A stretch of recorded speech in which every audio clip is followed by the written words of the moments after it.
It is I, Lene Javette.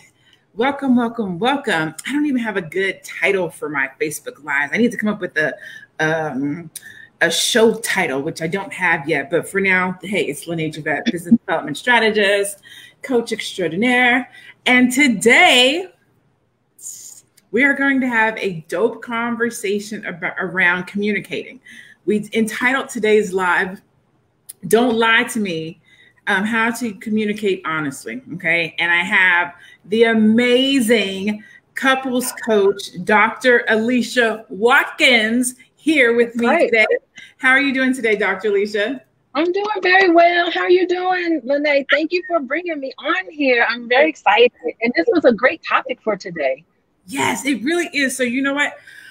I know you. I get to work with you. I can brag on my clients. You are amazing. You are a mother. You are a clinical psychologist, I believe.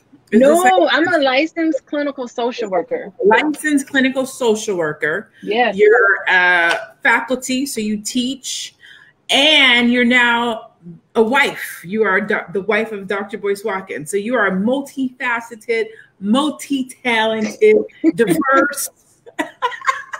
Yes, I'm a new wife. I'm on my honeymoon right now, and we break away so that we can get our work done. And I am a wife for the second time. It's my second time being a wife. And I am a professor. So not only am I a therapist, a licensed clinical social worker, but I also train other adults how to become a social worker, just like me. Nice. So my days are long filled with a lot of work to do. I love it. So me and you were on the line the other day having conversations about communicating as couples need to do and know how to do. And I just kind of started talking to you about some different questions that I have and some issues and things of that nature. And I said, you know what, we should have this conversation online because a lot of men and women struggle with communicating. There's a lot of things happening in the dating universe. I'm 44. I'll be 45 in September, never married, and communicating is one of those issues. And I'm going to tell you something that literally just happened to me the other day. But before I do that, hello, Facebook. If you are in the comments, please say hello to Dr. Alicia, no matter where you are. Say hi, Dr. Alicia, or say hi to me just so that I know you're there, so I can see that you are in the comment section. Want to know who's with us today. Also, if you have a question about relationships, about couples, about getting remarried, about hurt, or anything like that, please feel free to ask, because we are going to use this time with Dr. Alicia to filter some of those questions. But I'll start. So, let me see how I'm going to ask this. I'm going to tell you what I do, and then you can tell me if you think this is right. We're going to talk about red flags. Hey, Miss Whisper Thompson from Georgia. How are you, sweetie? So I'm going to start with red flags, because I think that oftentimes dating and going into relationships, we have a very difficult time identifying red flags. Now, I went out with this gentleman the other night on a date, first date. When I got there, I was like, I'm not sure. Yeah. Thank you. I tried too. I was like, I'm not sure how this is going to go, but I'm not going to do my normal thing and be like, and blow it off. So I was like, I'm going to see the date through. So I did. I saw the date through. Nice guy. I still was on the fence, but I was still going to push through. Well, the next day I went out with my mom and my son to a movie, and he called me twice and I wasn't able to get back to him.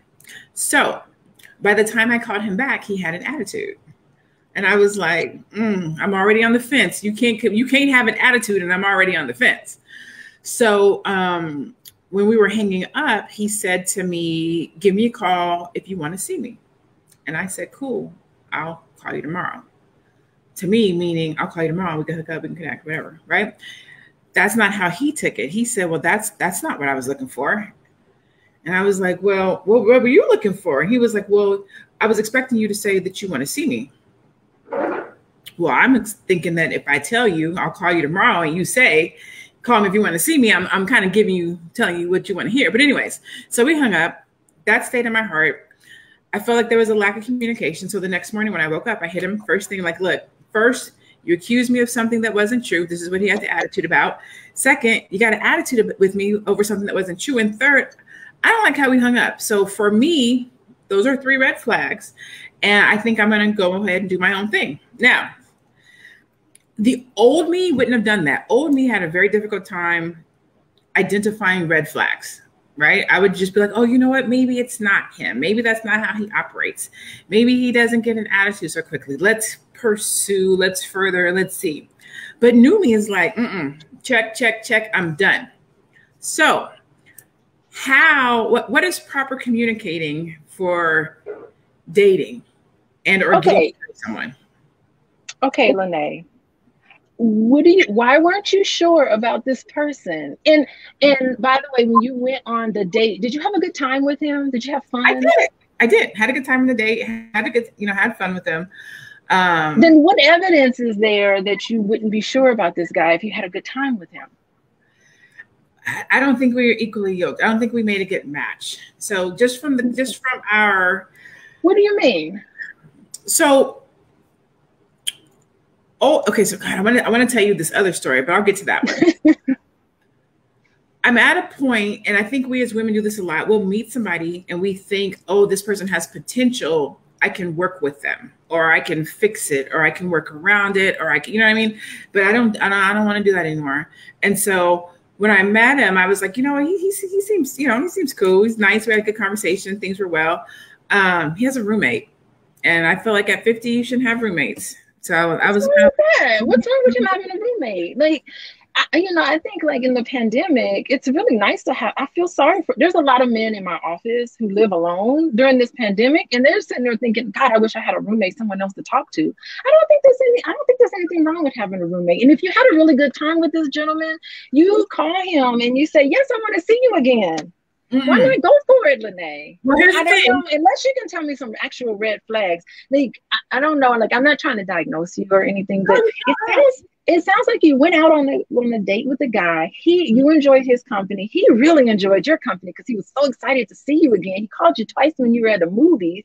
I think that's sweet. I think that's really nice. And if a guy did that to me, I would think, oh my God, he really likes me. I don't know, unless he did something mean and disrespectful. I don't know that he was being, I don't know that there's any red flags. Based on what you've told me, I think he seems like a really nice, genuine guy. And just because he has a roommate doesn't mean anything. I think it's a great way to save money. It's a great way to have companionship. Like, I wouldn't be upset if I dated a guy who was 50 and if I was single. I don't know. I'm not trying to disagree with you. But I mean, it sounds like he's a really nice guy, and I think you should take him out on a date. You should call him up and say, no. Okay, so what was it? So he had a legit reason for having a roommate. He's recently divorced. He's recently divorced. So he's been divorced. Yeah. So the transition. So I'm okay with that. So the accusation that he made towards me is the reason why no. He accused me of sending him up when we didn't have a plan. As you know, I'm in a doctoral program, right? So my time is very short and valuable. And I was at the place with my mom and my son. So that did not work. And then just like I said, I was already on the fence. And so if I'm already on the fence and you rub me the wrong way, I'm not going to do the work to try to get you on the other side of the fence. It's not my responsibility. But I think we've related to women, and ladies, you guys, please chime in and tell me where you guys are from a dating perspective. How many red flags do you get? And or men, you can relate to this too with women. How many red flags are okay? Right? Because young me used to call a red flag fuchsia, pink, right? It was everything but red. And you would pursue something. And some of that comes back to communicating. When we're younger, we don't know how to properly communicate. When you're younger, I call it go along to get along, right? Especially when you're dating. Sometimes as women, you don't say what you really want. So maybe you do want to be married and you start dating a man who says he doesn't want to be married, but you don't want to tell him you don't want to be married because it might scare him off. And so you'll stay in that relationship a little longer than you should, thinking that you can change his mind in marriage. Or as a woman, you don't want to have sex, but you don't know how to communicate that to a man. And so you will go ahead and have sex, but now you have resentment. Like, there are things that happen from a communication standpoint that we don't really know what to do or how to do until we get older. And so now I personally feel like I'm at a place now where I'm very good at communicating those things. No, let me not say that. I won't say I'm really good.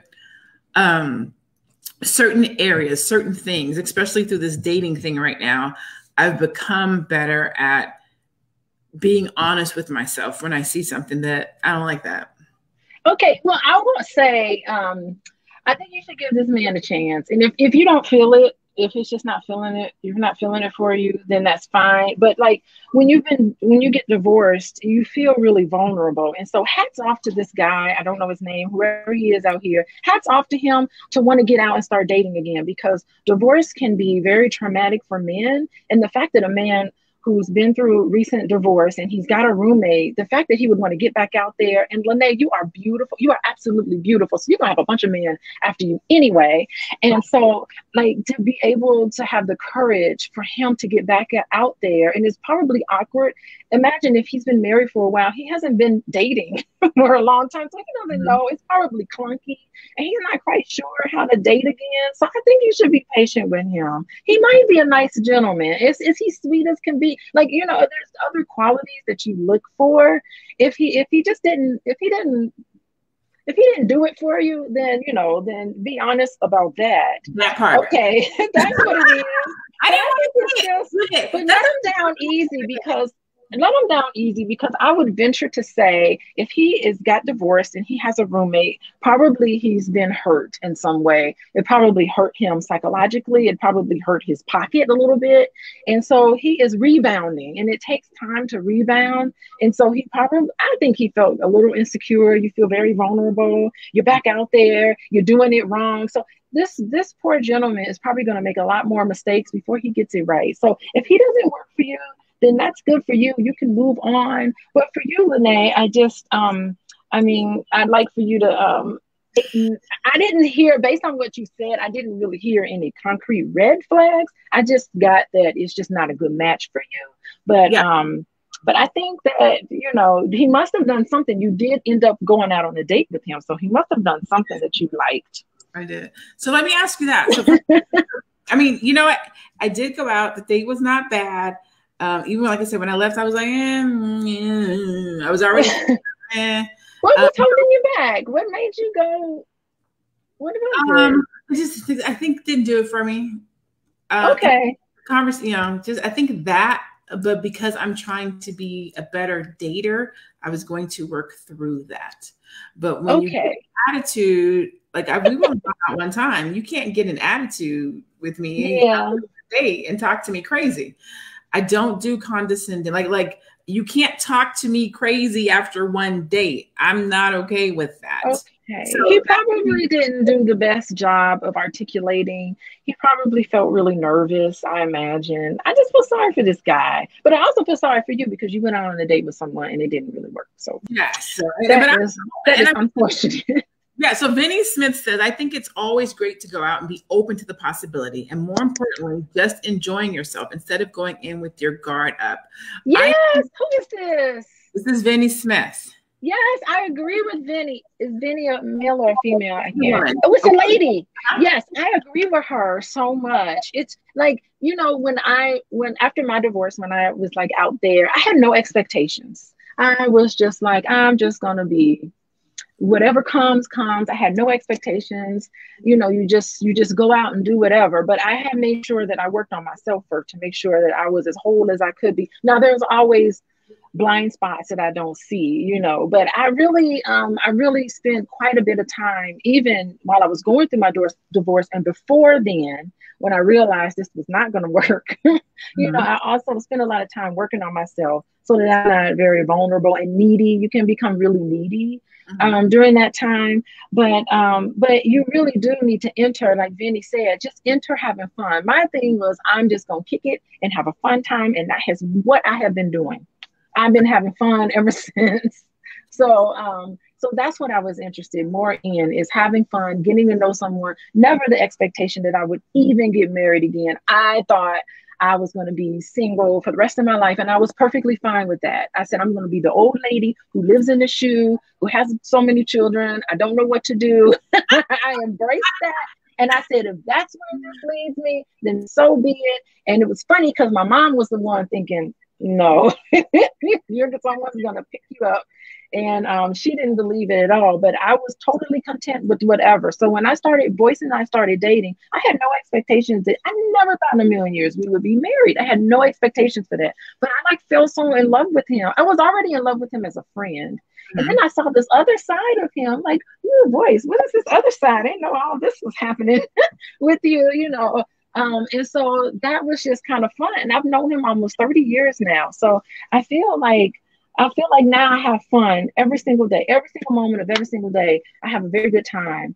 And, you know, that's really what I focus on. Like, really just how do I want to live my life? What do I want the rest of my life to live? And getting married again is just a progression of really my old self. What I used to be is dead and gone. The old Alicia is dead and gone. And I really do feel like I have been born anew and I had a new take on life. I don't know if it's called a midlife crisis or what it was, but I'm having the time of my life. And I think that everybody can have the time of their life. Like, whatever you're worried about, whatever you're nervous about, whatever relationship you're in that you feel like is not working, this is not the time to be on the fence. This is the time where you need to sit down and hash it out. Don't spend years and years with someone and you know it's not making you happy, because we now know what it takes to make a happy relationship. There is no excuse. You got the window to the world. You don't even ever have to come and see me for coaching or any of that. You can go on YouTube and find everything that you need to help you get the relationship that you know there's no reason to be unhappy.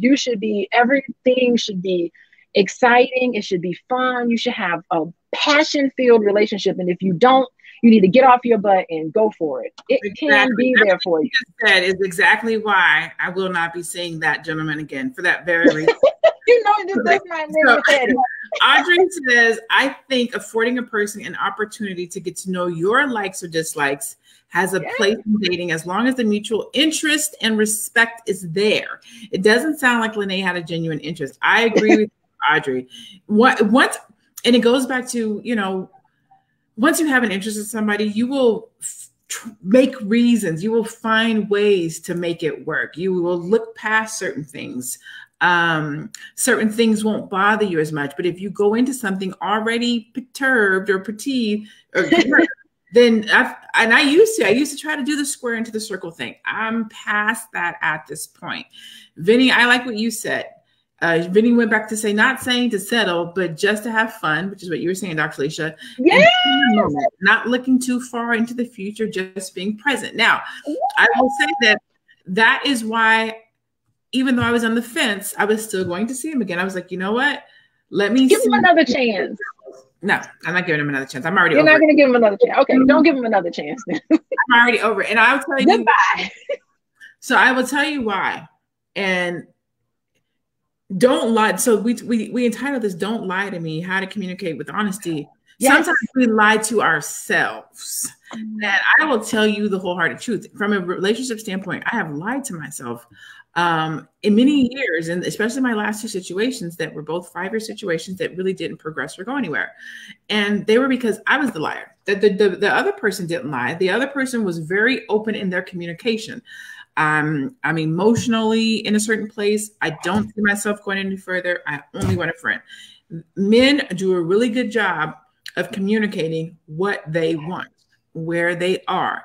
We as women will say, that's because you haven't met me, or you haven't met the right person, or whatever the case might be that makes us feel that we are the one that's going to change their mind, right?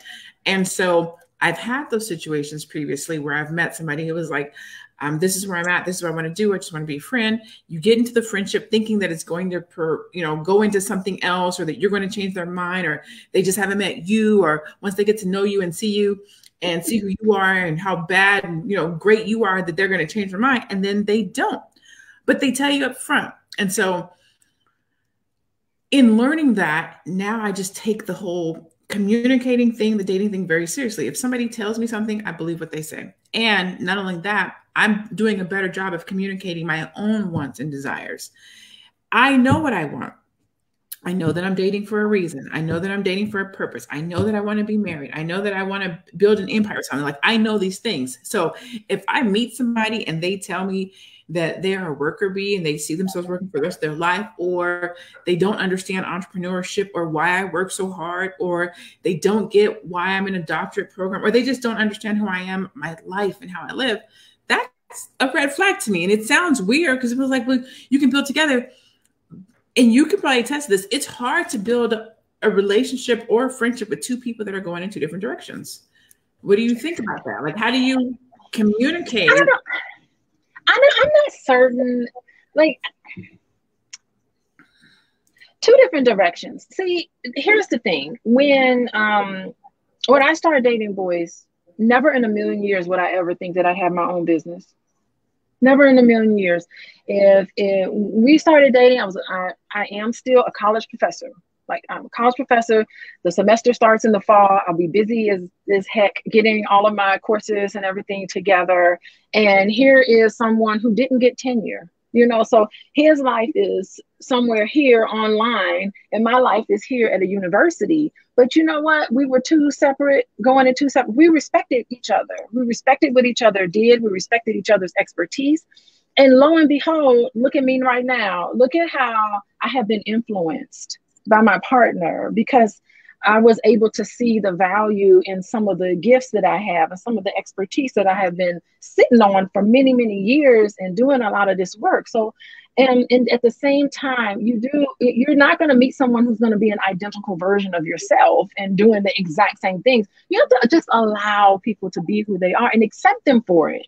That's the part of communicating. Don't make someone feel ashamed for having different goals than you. You at this age, you're in your 40s or whatever. At this age, people have already, it's all built in. Their brain is already hardwired and they're going in that direction. So you can meet someone with any sort of kind of profession. That doesn't mean I won't be invited to your wedding one day and I'll put my dancing shoes on the day. I want to dance. Me and boys want to dance at your wedding. That's coming up. It'll be coming up soon. But you'll be so surprised how much you can learn from someone who's different from you and how much they can influence you and compliment you to the best. So I'm not certain that you need to date another entrepreneur. Like, do we need two entrepreneurs? Not necessarily. Not necessarily. So I encourage you to be a little more open, Lene.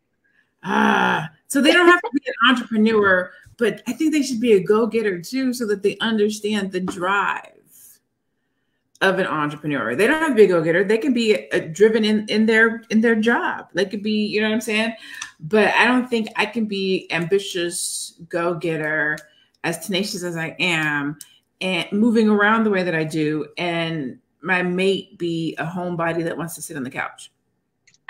I kind of feel like a nice homebody who sits on the couch can help to center you more. So maybe you're kind of like you like to get up and go around and do a lot of fun. And then maybe you can get the couch potato off the couch and that person can travel with you a little bit, not all the time. And then you two can complement each other. So if you find someone who is more of a couch potato, then you need to sit on the couch and snuggle and watch Netflix and chill and eat popcorn and all of that. But when it's time for you to get your work done, you two can kind of complement each other. I'm not certain. I know I'm like really hard on you, Lene. I'm like sitting here like pushing you.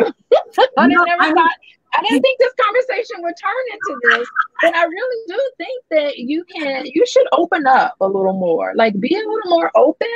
And I think you can find someone right there at your fingertips. Chris says he can be a go-getter that works and you can inspire him. Yeah, I'm down for that, Krista. Yeah. I'm down for somebody. But again, she said he can be a go-getter.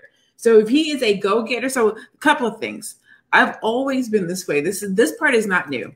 I have always had a belief and faith that a man does not have to be where he wants to be when we date. He can be en route. He can have an idea. He can have a goal. He doesn't have to have achieved it. He doesn't have to be there yet, but he's working towards something. I can get with that. I can support that. I get it. But you can't be standing still. That's my only thing. Like if you're aspiring for something, coaching football, helping young Black boys, going for something in your academics, doing something in your career, family, I'm with that. But going to work, sitting down, sitting in front of the TV, no goals, no aspirations, no pursuit. I can't support that. And that's more so what I mean by just sitting around doing nothing. I move way too fast. My life isn't built that way. But you said something that made me think about exactly what I said. Omay Prasad, I see your comment or your question. I'm going to bring it up to Dr. Alicia in 1 second. Matter of fact, thank you again. Let me just reset the room real quick. We are talking with Dr. Boyce Watkins' wife, Dr. Alicia Watkins, who is a couples coach. Me and her were having a conversation the other day about relationships and communication, proper ways to communicate, and how do we get our points across, and how do we be compassionate and listen. And I was like, we need to have this conversation online because a lot of men and women struggle with communicating. And one of the reasons is what I think you just said. The brain has already been hardwired. So if you're over 40, you are who you are. You act how you act. You think how you think. You do what you do. And so if you've been hurt, you communicate a certain kind of way. If you're not a vulnerable person, you communicate a certain kind of way. You have guards up. Like, it's very difficult to penetrate and get to know someone oftentimes over 40 because of our past experiences and because of these hardwires. And so communicating is a tool that can be used to help bring guards down, to help be vulnerable, to help understand, to help get your point across. But a lot of times we don't know how to properly communicate. And so we end up in the same place, or you over communicate, or you don't communicate enough, or you don't listen. And so I was like, let's just have a conversation about communicating or being open or being vulnerable or having relationships, because there's a lot of people that want to change or transition or transform their current situation. And they may not be sure how to do it. So that's what inspired this conversation. So back to your point, the brain is already hardwired. How do we progress, transform, change, grow when the brain is already hardwired? Yeah, to grow, it's painful. So I think it's funny, like when you are, when you've got to a certain level, you're in your bubble by yourself. Okay. And that's a very comfortable place to be.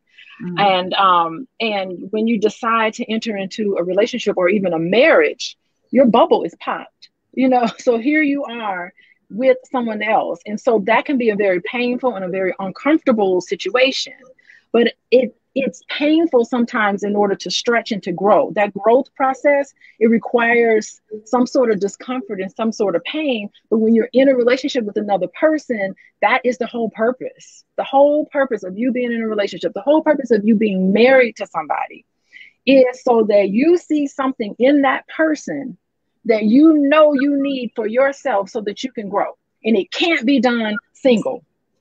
Lene, I will be very happy one day when you get married, and it is going to happen, because that is going to be the first day of the most painful process in your life, because you're going to have to grow, and it's going to be uncomfortable. It's going to be painful, and you're going to end up taking my class, and you're going to understand that, and you're going to be well prepared, and it's going to be a true blissful marriage.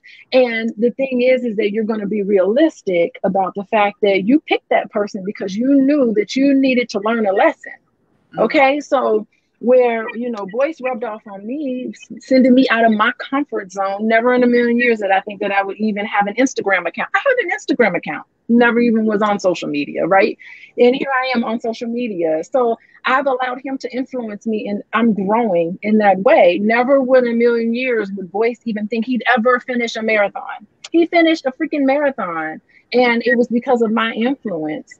But we've made each other better in the process. I'm a better person. I hope he thinks he's a better man. I see him as a better person. But he was always wonderful. Definitely a better man.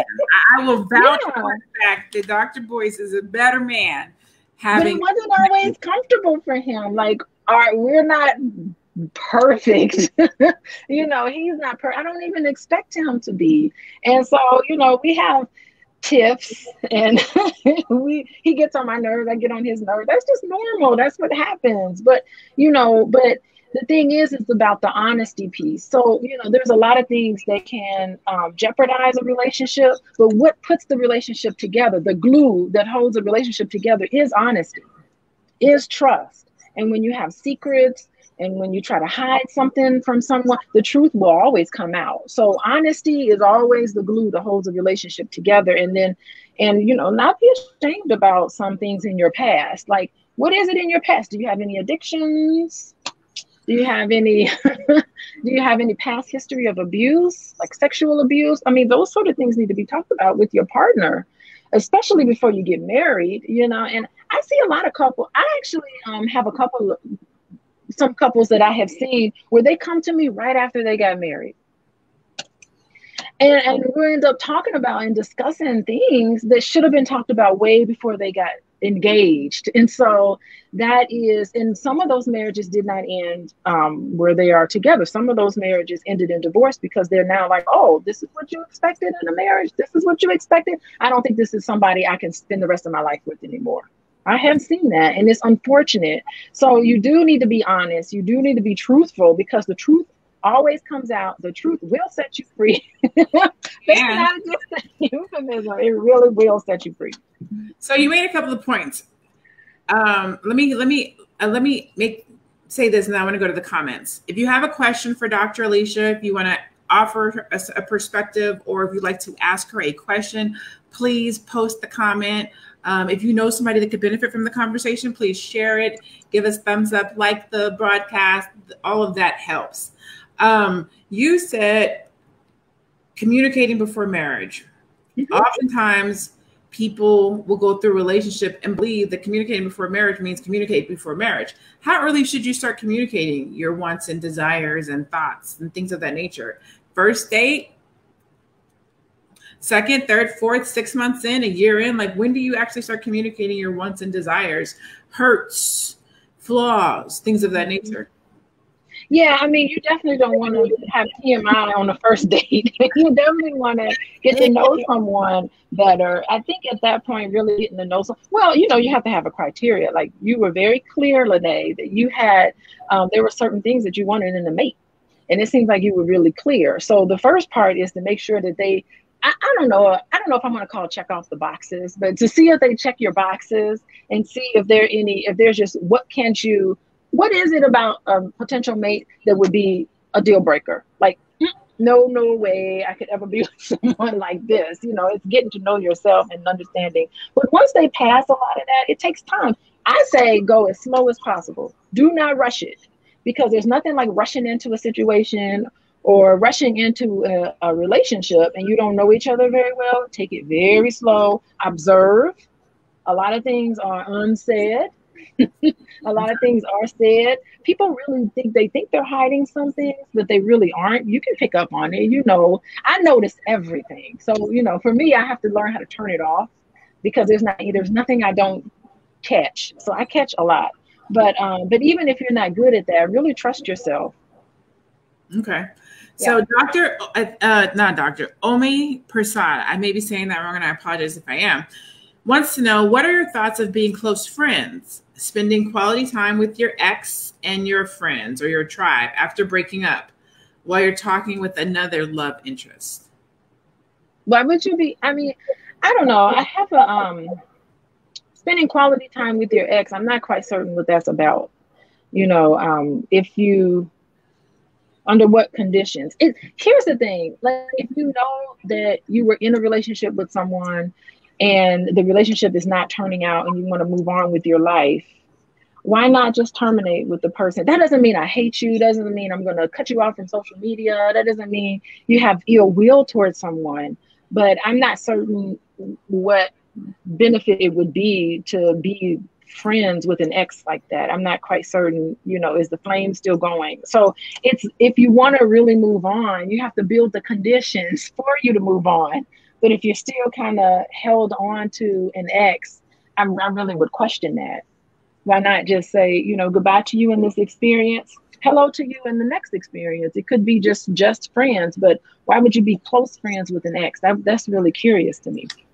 I don't know. I'm friends with a lot of my exes, actually. Now, I don't know if I would say close friends, but I don't. It sounds like close friends.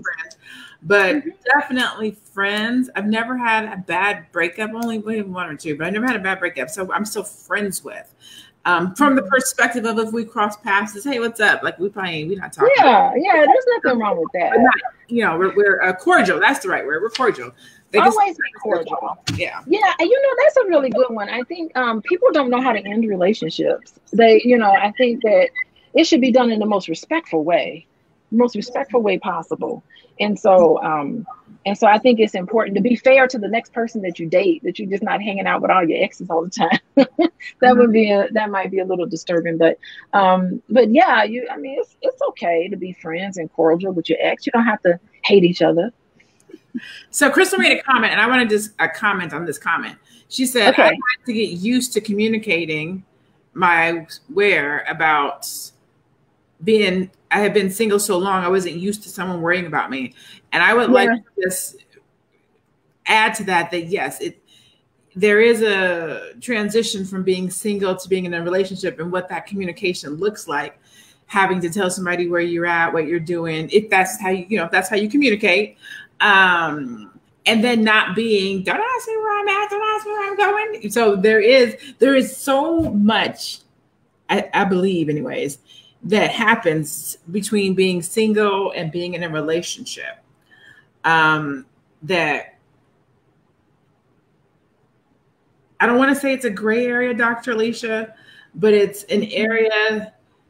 A lot of people don't communicate. People are afraid to communicate. People are afraid to say what they want, what they think. And so there's that transition can be difficult if both parties aren't being honest about what they expect, what they think, what's going to happen next. If they're, I say emotionally unavailable. There's a lot of people that are walking around emotionally unavailable that are in relationships or friendships, as I like to call them, and they are not being honest. I'm writing that down. I want to go back to emotionally unavailable. But the first thing I want to comment on is, okay, so the type of communication, I think what people, when you're used to being single, you're not used to like telling someone where your whereabouts. I think that's the most respectful thing you can do. So it's not like it's not like you're parenting someone. You know how your mom, you would tell them, can I go and hang out with my friends at the park?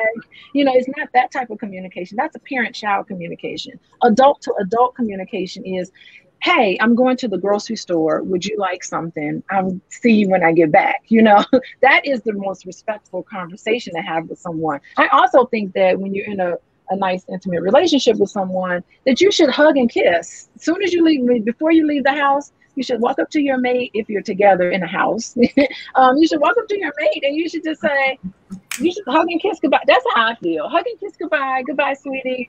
I'm headed to work. I'll be back later. As you exit the house and when you enter the house, there should be a ritual involved in that. You never know. You could get into a car accident. That could be the last thing you say to your partner, at that point. So yeah, I think it's important to have expectations on, okay, just let me know where you're going to be. You don't have to, I'm not giving you permission. Like, I don't think anyone should give each other permission on where they should be, but just say, hey, I'm hanging out. I'm going, like, I go exercise. I exercise with boys, but I exercise with other friends. And I say, hey, I'm going to exercise with my girlfriend. I'll see you in a couple of hours. See you later. Hug and kiss. Goodbye. So that is something that I think is respectful. Wouldn't you say? No, I wholeheartedly agree with you. I believe in the hug and the kiss coming and going. And I think to what you said, I think there is a respectable way to communicate. And I like how you said adult communicating, because sometimes we don't make that transition to adult communicating, especially if you've been single for a while, which is what I think Crystal was saying. Yeah. Going from being single, not having to communicate with somebody else to now having to communicate with somebody. It's an adjustment process. And hopefully that the other person can just recognize that. So, this person's been single for a long time. Be patient that's another thing. Be patient with each other. I mean, this person is your partner. This person has said, I love you and I want to be with you. The best thing you could do is be patient with them, encourage them, and just like be very appreciative of just them being with you. I think the lack of appreciation, the lack of understanding is so rampant. Mm-hmm. Let me ask Wani Jones, I think it is. I have not dated for several years. I have been in abusive relationships in the past. I am willing to explore the dating world. I have tried some sites, never had a date, but have had conversations to know that I do not want. Is there still hope for me? I'm hardwired, over 50. Okay, first I want to say again, if you've had a history of abuse, congratulations for wanting to get out there again, because that can be a very scary place. Sometimes you just don't think you trust yourself to make good judgment, to find another mate again. So to get back into the dating world, I think that is so remarkable, because that makes yourself vulnerable again. And hopefully you got some help with that. I know a lot of women who've been in abusive relationships and they straight up have post-traumatic stress disorder. They have PTSD, and it is really bad. But I have seen and I have had clients who've had PTSD from dating violence. We'll just say that, from dating violence. And it took years for us to really tease out a lot of that so that they feel comfortable dating again. And there are success stories. So I think that bravo to you and your success story, because you're ready to get back out there again.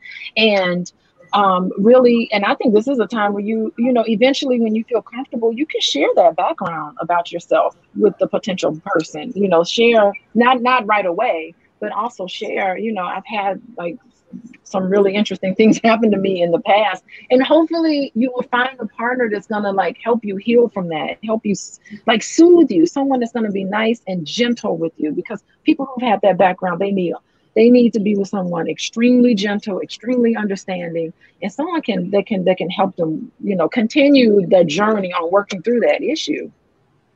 Yeah. I think that, man, geez, traumatic experiences, people who move through and past traumatic experiences to be whole and healthy, there's absolutely hope for you. It's the people who stay the same, who stay stuck in the situation, that don't, and by no means am I saying that it's easy to get to the other side, or it's easy to be whole, or that you're stuck because you want to be there. That's not what I'm saying. I'm just saying the people who do the work to be free, to be whole, to get to the other side, there's hope in that. You're moving towards something. Yeah, and I really love Yolanda Yancey over here in the chat. And she said, prayer changes things. God delivers and he heals the broken and the wounded. That is a very transformational process. And, I don't know how religious people are, but if you are religious, pray. If you're more spiritual, meditate. It's all the same thing. You really do need to get in tune with yourself. I pray and meditate every single day, because I got to center myself so that I can be my best self, and so that I can connect with the God inside of me. I really do. And before I see clients, I pray. Before I see clients, I want to be able to, I want to connect with the God in me so that I can speak to my clients in a way that will help them heal, in the way that will help them communicate with each other, especially when it's couples. I really feel like it is my passion, and it is my purpose in life. And I know it's my purpose because I just know it. I believe in what I know. It is really my purpose in life to help couples tease all of this stuff out. So it's something that is near and dear to me and my method and the type of work that I do. So that is good, Yolanda. Cheers to you, Yolanda, in the chat. Yes. So can communicating be learned? So let's say we've been a bad communicator all of our lives, or we've been a soft communicator, or we haven't been good with vocally communicating what we want and how we feel.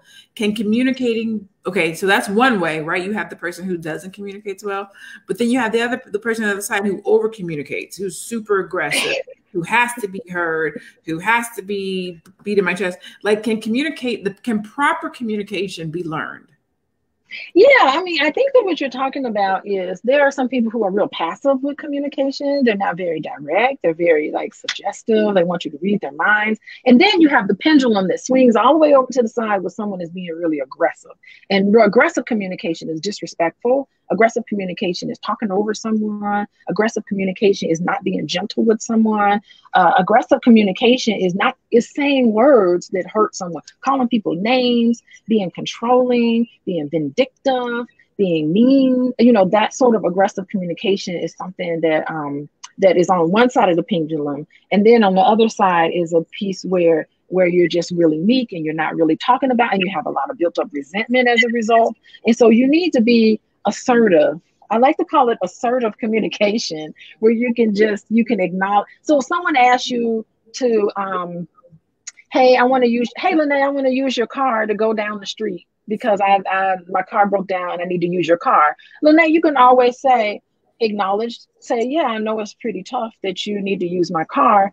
Today I have something planned already today. Tomorrow I'll be more than happy to take you. That's assertive communication. That's acknowledging the other person's feelings and thoughts and issue, but that's also saying, no, I'm not able to do it. That's being assertive in a respectful way, but say, you know what, I would love to do it tomorrow. I'll be available. Let me look at my calendar. Okay, tomorrow will be a great day. I can help get you to work tomorrow, but today is just not good. I'm really sorry. That's a good way of being assertive and not saying, okay, take my car and then, here you are. So yeah, so I think that being assertive, instead of being really passive or really aggressive in your communication, is extremely important.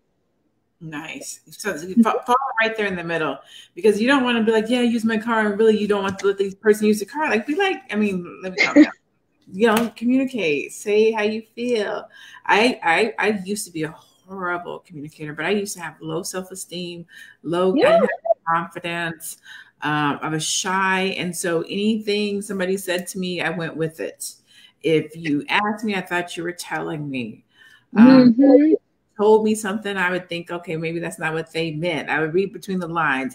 I'm sure it didn't sink in when I first heard it, but I reflect on it often. Maya Angelou's quote: when somebody shows you who they are, believe them.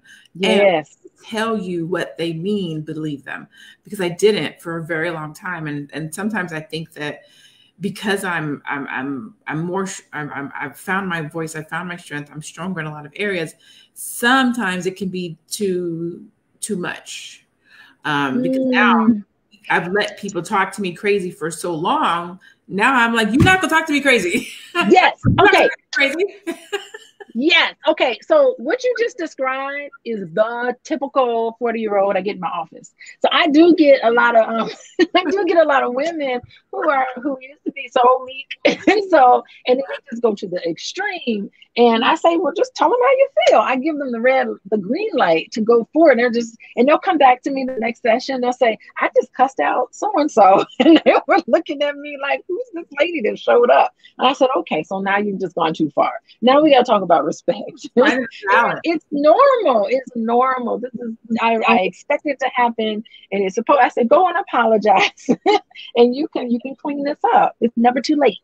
Never too late. Okay, so Terry says, what do you say to a partner that brings past experiences into a new relationship? For example, if they were hurt in a past relationship and they treat the new relationship like the old relationship. Listen, how can you not bring past relationships into the new relationship?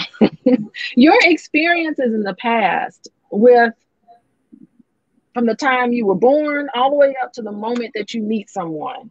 All of those experiences shape who you are. It shapes your worldview. It shapes your value system. It shapes your belief system. It shapes how you see the world. All of your relationship has an impact on. How can you not bring it into?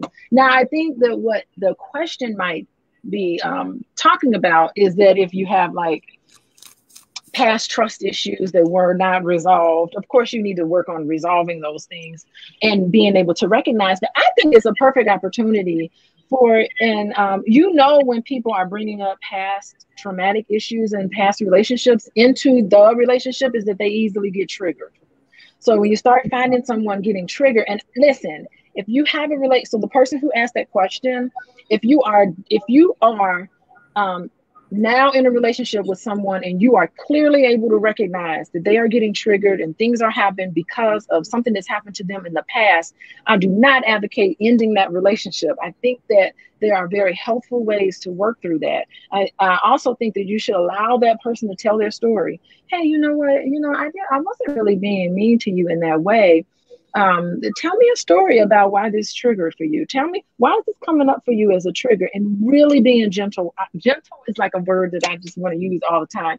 But really listening to them share their story about a past hurt, or past experiences. And you can say, you know, that was someone else. I would hope that with my consistency and with my trust, that you will learn to heal from that. And I promise you, I will do the best I can to never treat you the way that other person treated you. And I think it was awful. Show some empathy for each other. Don't dump the person just because they have you got past issues too that you dealt with. So all of us are bringing past issues to the table. Why not make that an opportunity to just share with each other? Oh, I love that answer. Terry also asks, how do you deal with a partner that has low self-esteem? Yeah, build them up, you know, try to work on building them up. Try to find out why. Tell me, do they know they have low self-esteem? Are they aware of it? You know, a lot of people aren't aware. It could be something that's a blind spot. It could be something that's a blind spot. And it could be, I like me, the type of person I am, I can't hold anything. We will sit down and talk about it. I gotta talk to you about something that I've noticed. And you can just bring it up and say, you know, tell me which I have come to the thought that there are things that you've done that makes me wonder if you have low self-esteem. Am I right or am I wrong? Give them permission to correct you, because you could be wrong. You know, say, am I right? Am I wrong? Where am I right? Where am I wrong? And if they're not ready to deal with it, you know, you might want to just lay off. They're not ready to talk about that particular thing. But it's hard dating someone with low self-esteem. You know, it's a lot of emotional baggage that comes along with that. And they try to be people pleaser. It can be really annoying. But I say have a conversation about that. Tell me if I'm wrong. And if they're honest with you, they say, you know what, I do have low self-esteem. Let me tell you where it came from. When I was a child, I thought I was really ugly. I thought I was not good enough. And someone told me I wasn't good enough. And you just listen to that. Wow, is this? And then you can recognize, okay, is this part of where you thought you weren't good enough? You know, and then you can say, what can I do for you to help you so that this is not triggered? I like working with each other. Lene, I saw your look on your face. No, my son was talking to me as you were talking. I'm trying to be like, I'm online. So Jennifer asked a good question. And I don't think people think about the different types of communication that needs to take place based on a person's past. So hers is specific to divorcees.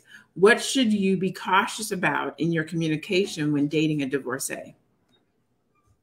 Yeah, I mean, well, divorce is different for everybody. You know, it all depends. You know, it would be really interesting to have them tell their side of the story. It's two sides to a story. It would be really nice to have them tell their side of the story, like their perspective about what went on, and really listen to them. And that'll let you know, how they react when they are angry and upset, you know. And you can ask them questions like, what did you learn from your marriage? You know, what is it that led to that painful decision? Because it's not an easy decision to get divorced. It is something that is extremely, it's not something you just wake up one day and do. You just can't do that. So, you know, really have them and really figure out if they're really over it, you know, and ask a lot of questions. I say ask a lot of questions, observe, take it slow. I can't emphasize that enough. Mm-hmm. I just love talking to you. I mean, and I don't say that because you're Dr. Boyce's wife. I don't say that because you're my client. Like, I say that just because you are just so amazing. Your wealth of knowledge. Oh, thank you. Things. You're positive. You don't waver in what you think. Like, even sometimes, you know, even if we disagree, you are still I think, or this is what I want. And I love that about you. I love that you were married and divorced and didn't think you were going to be with someone, but you still, you know, were still open and available, so that when you and Dr. Boyce crossed paths, you were able to develop a deeper friendship that ended up turning into a relationship that led to marriage. I love that you are open about helping other people or couples to be married, to learn how to communicate, to learn how to blend their family, to learn how to get married again. What questions should you ask before you get married? How do you do this thing differently? How do you do this so that you can do it right? I love that you have dedicated your life to helping couples through couples coaching with Dr. Alicia. Yeah, I do have some gray hair in here. I have gray hair in here. And I look at the gray hair and I think that's wisdom, because I've made mistakes before. I'm not at all perfect in my relationships, but I've learned. And so I can impart, I mean, I can always impart like strategies and tips and all of those things, but I also can give you some wisdom because I've been there, done quite a bit. been there, done a lot of that before. And so I speak from my own faults. You know, the fact that I'm not at all perfect and did not make the best decisions, but I did learn from them. My gray hair is wisdom. I got plenty, plenty in here. We have 2 questions. I'm going to end with these 2 questions. We have one from Victoria, and then we have one from Yolanda. Victoria says, "What about a partner who says he is afraid of failure of marriage?" I'm assuming she's saying he's afraid to either pursue a relationship or get married because he's afraid of failing at it. What do you do in that situation? How do you communicate? Yeah, I mean, God, I really wonder why he's afraid of failing. What's the worst that could happen? Like, go for it. You know, I just, why not go for it? Why not go for it? And the fear, the fear is real. And I would hope that if that's someone that you're dating, I would hope that you can present a side of yourself about who you are that would make that man feel comfortable, because all men are afraid when they get married. And apparently when they actually do get married, there was something in that woman that made them very comfortable, where they felt like the risk was worth it. You know, this is worth the risk, because all men are afraid of divorce. Men do not divorce their wives. The wives tend to divorce the men, not always, but it is something that all men are afraid, because marriage favors men. You know, I mean, statistics show that married men live longer, married men are healthier, married men have better sex than non-married men. Even cohabitating men. I disagree with you on that. I said there are some married men that may disagree with you on that. We can have that conversation. That's what the stats tell us. When even cohabitating men, they really do have a much more fulfilling life. They make more money. Married men make more money. They look better in society. It's so much better to say my wife than my girlfriend. Here you are, 45 years old, talking about me and my girlfriend.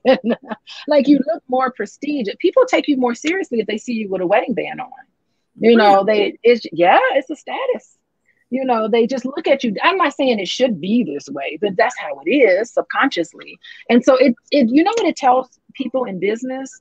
That, okay, he made a commitment to someone, so we know that he is trustworthy. It makes you look trustworthy, for men in particular. So, I mean, let the man know that men are healthier. They have less heart disease. You know, there's a lot of mental health improves for a lot of married men. Not the same for married women, by the way, but it is for married men. So there is a myth out there about marriage that a lot of men who are married, they're actually they benefit in the long run than men who aren't married and men who are cohabitating. Okay. I didn't say it. The numbers said it. That's the number set. Okay. So this is the last question. You can check me on it if you want. Okay. The last question is from Yolanda. She says, there are stages of divorce. Do you utilize those in your sessions or therapy? I'm not familiar with stages of divorce. I know that divorce happens long before you end up in court. Sometimes there are marriages going on right now, and they're so fake that that I wouldn't even consider it a marriage. So the divorce is over a long time before you end up contacting lawyers and trying to legally divorce. So you know, I'm not certain about the stages of divorce, but I do work with a lot of women who are rebounding and getting their lives back together, and everything seems in shambles emotionally, psychologically, financially, for sure. They're trying to get everything together. They don't know who they are. It can be very anxious. You can become very anxious. You can be sad. You know, it's a great time to get remember, I don't know if you watched the Kardashians. I like Keeping Up with the Kardashians, how Khloe Kardashian used to have revenge body. You know, you got to get your body back together after after you end a relationship with someone. So there's different ways to you can kind of get to know yourself again as a single person after divorce and heal yourself, and go forward more confident and not feel ashamed. Some people feel really ashamed by saying, yeah, I was married, but I'm divorced. You know, it's something that, and it's hard to talk about. I mean, you got to tell your family, you got to tell your friends, you got to let a lot of people down, not to mention the children. So, you know, getting married is not just two people getting married. There's family, there's friends, there's children, there's, you know, a lot of people who are affected by that decision. Okay. Awesome. Thank you. So I see your comment. So, Jennifer says, can you? I do have that. If anybody have questions, I do have help at coachingwithdralicia.com. Someone can email me questions if they want. Do you want to do that? Am I having you type something in? Yeah, I'm going to put, so it says, can you post your contact info? So I'm going to go to, you can follow Dr. Alicia on Instagram at Coaching with Dr. Alicia. So if you're on Instagram, she's at Coaching with Dr. Alicia. Dr. Alicia also has a course that's going to be coming up starting on July 10th, I think, Dr. Alicia? Yeah, July 10th, yes. It's couples communicating. If you go to www.getmarriedwithdralicia.com, Get Married, is that the right one? Yeah, getmarriedwithdralicia.com. You can see her couples communicating course that she's going to be doing on July 10th to help with better communication amongst couples. It's for men and or women, men and women. So she has that coming up as well. And then if you would like to ask her a question, you can email her. Let me put this on the screen. Email help at Coaching with Dr. Alicia. Thank you, Sandra. Sandra put it in there. Help at coachingwithdralicia.com for questions. Yes, that is correct. So if you have questions, you can put it in, send questions to that email address, and I think we're going to collect the questions and we'll address them online and then take your questions live. Lene, I want you to do this again with me. Victoria says, are you taking clients? Yeah, I do have some open. I'm on my honeymoon, so you know I'll be taking clients in the next week or so. but yeah, I am taking clients. You can go to coachingwithdralicia.com, and then there's an intake form. You just say go to coaching, and then you can fill out the intake form, and I respond pretty quickly. Within 24 hours, I try to check the email, and I have an assistant that checks it too. So we'll get back to you, and me or my team will get back to you and let you know. So I'm going to end with this one because I want to make sure that we address it. I don't want anyone to leave thinking that you were saying that marriage validates a woman, because I know that's not what you were saying. But Wani Jones says, so are you saying that marriage validates women? And I would say she was saying that marriage validates men, but I'm not going to put words in her mouth. What were you actually, can you be more clear on the comment that you were making about what marriage does for men and women? I think marriage is wonderful because you have found someone that you believe that it could be your life partner. It can be where you can stretch and grow. I think it's so much better. I mean, one is a whole number. So even if you're single, you're still a whole person. But I think the real learning about yourself is when you are in a relationship with another person. So I wouldn't say it validates women. I think that both couples in the marriage